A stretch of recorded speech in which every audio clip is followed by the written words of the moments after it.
তাদেরকে খুলে দেওয়ার জন্য অনুরোধ করব। এরপর যদি নাই খুলে তাহলে গেটটা খুলে অর্থাৎ বন্ধ ভেঙে সহায়তা এটা খুলে ফেলবে। হ্যাঁ এটা একটা খুলে ফেলেন, এটা গুলি খুলেন দৃষ্টি এটা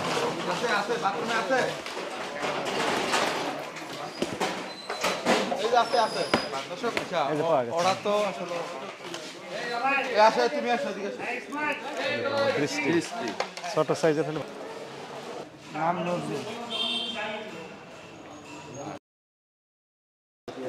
এটা টোটালি পাম অয়েল, পাম তেল, কিন্তু সয়াবিন বলে মূলত ওনারা মিক্সিং করছে।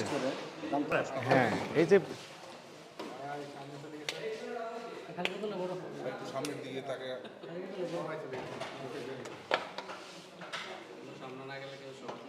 হ্যাঁ ভরেন। এটা কত গ্রামের? এটা 900 মিটার ওজন।